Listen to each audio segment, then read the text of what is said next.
Hi everyone, Tuesday 30th of May, 22 past 1 in the afternoon, video blog series is continuing, and today I just wanted to talk about the legitimacy of cryptos and what I've been seeing in the news and even on my Facebook feeds and in some other areas of it, mainstream media and some other private groups that I'm in. There's a little bit of talk, a little bit of downplay on Bitcoin, and there's a lot of negative stuff. I think some people who aren't in cryptos are also very critical of it, or they're skeptical of the whole process, and I think it comes down to the fact that they just don't understand what blockchain technology is, and they're just looking at it as a monetary system. However, they don't understand the ramifications and the potential of blockchain and the inevitability of the blockchain actually becoming just a general part of our life. In the next 5 to 10 years, it'll be just normal, and I think that that's what people need to embrace. Now, whether you support Bitcoin or not, or you're invested in cryptocurrencies, or if you need to do a little bit more research on blockchain, I think it's a social sort of expectation or a responsibility for as us as an individual to actually go and look into these things and start to get an understanding before we even make any critical assessment on what all this means. So I've saw a couple of articles about Bitcoin being a scam coin. There was another an old school financial analyst talking about Bitcoin as not being a currency but a speculative asset, and some of that's true. I mean, at the moment it is a speculative asset because Bitcoin in regards to a percentage asset. However, it's the foundation, and it's the foundation of this entire sector, and we're in the at the bottom of the S-curve of this entire new technology, and we're seeing all these companies coming out. And what people need to embrace and understand is that there's different parts of the blockchain which are going to come together. And if you look up Golem and look at Sonam, what they're planning of doing in regards to getting all the smart computers and all of our devices together working as one unit. We've got a massive AI network across the world, and when that's on the blockchain, it's going to be very fast, it's going to be seamless. So there is no doubt in my mind that blockchain currencies, digital currencies, are here to stay. Whether that means it's going to be Bitcoin, I think what you'll find is Bitcoin will make some improvements with SegWit and a couple of other things in regards to transactions and speed. And I think Bitcoin could be around for the next 10, 20 years, and that's a guess. I think Ethereum, in regards to its entire web of cryptocurrencies or blockchains that are going to provide different services, is also going to be around. So we're going to have choices, and I always talk about the Sony and Sanyo, the Nike and the Reebok. There's never any just one. You're going to have a series of different cryptos, and some people have different preferences, and they're going to be attracted to different consensuses and different development teams, and just like colours, we all have a favourite colour. So there's going to be different cryptocurrencies that we're going to be attracted to, and that's why there's never any just a singular currency. And we're going to see that these things are going to evolve over the next few years. Now, so yeah, all these experts, I think, generally don't know what they're talking about. They're probably not invested. They haven't made any money.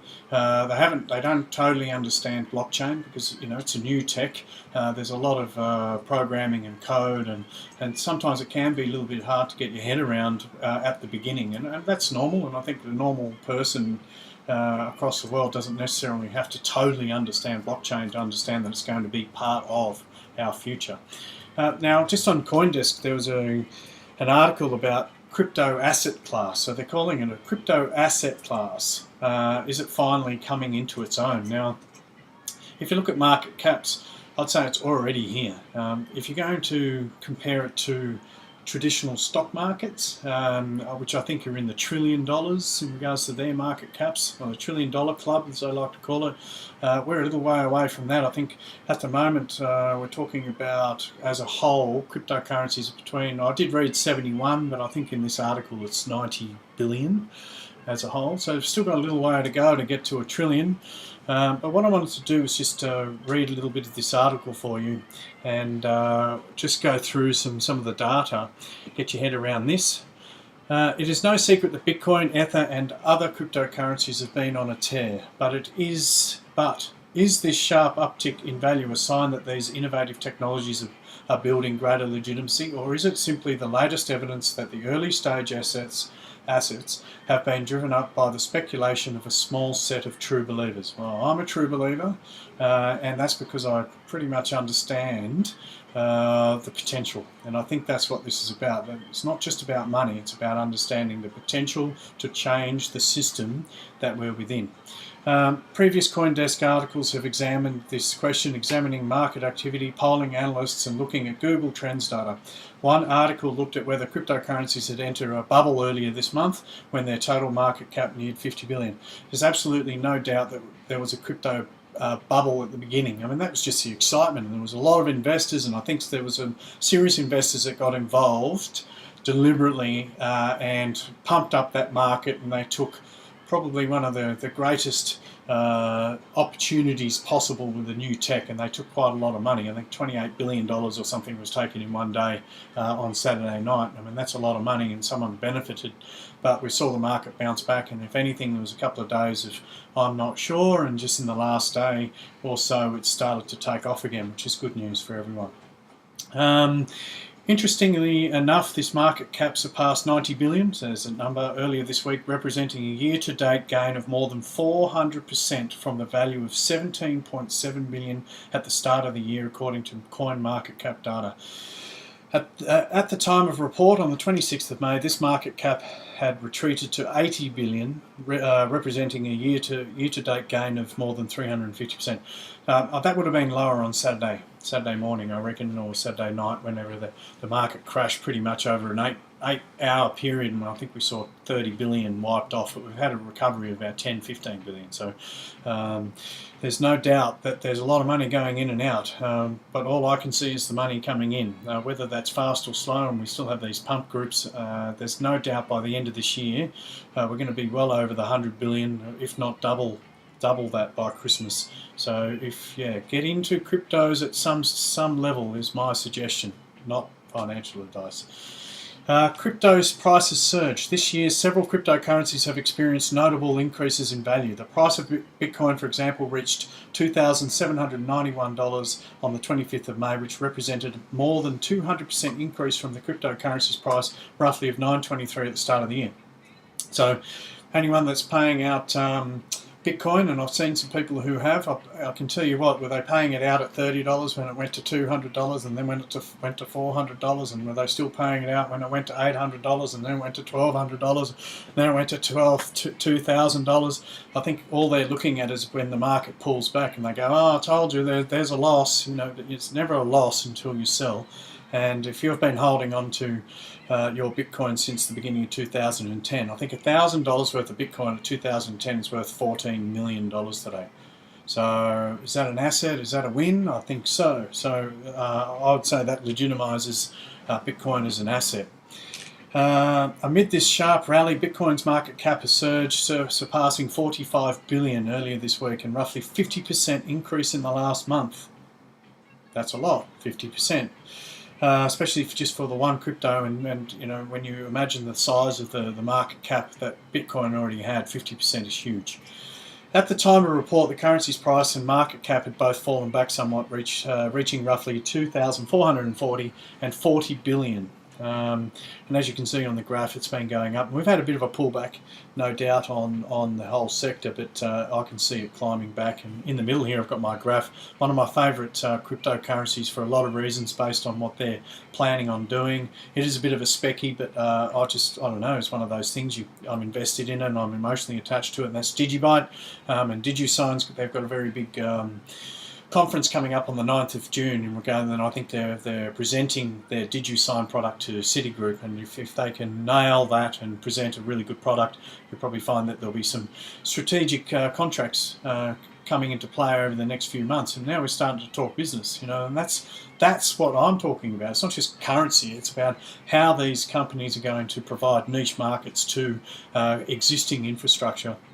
That's going to change the game in regards to cybersecurity and information management. So have a look at Digibyte. Again, not financial advice, but I think it's a winner in any degree. I think it's going to have a really nice return. I think it's sitting around about Australian cents. But getting back onto this article, alternative asset protocols have experienced even stronger gains so far this year as these currencies draw robust inflows. The price of Ether, which powers the smart contract platform Ethereum, the second largest cryptocurrency at the time of the report, surged more than 2,500% from roughly $8 at the start of 2017 to an all-time high of $228.37 on the 24th of May. Again, that's an amazing return for anyone that got in early. All the early adopters, they're winning here. So patience pays. Even after pulling back to roughly $180 at the time of the report, Ether's price had risen more than $2,100.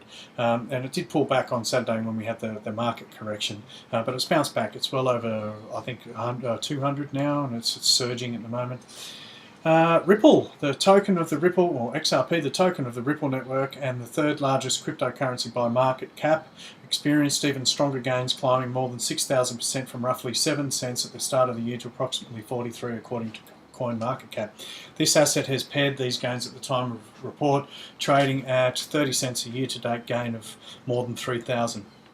While cryptocurrencies have generated very strong gains this year, analysts offered mixed views on whether they are in a bubble territory. Bubble concerns. Not sure if I'll just go through this. I don't see it as a bubble. I see there's going to be inflated injections of capital over short periods of time, which cause little mini bubbles, and then there's going to be corrections.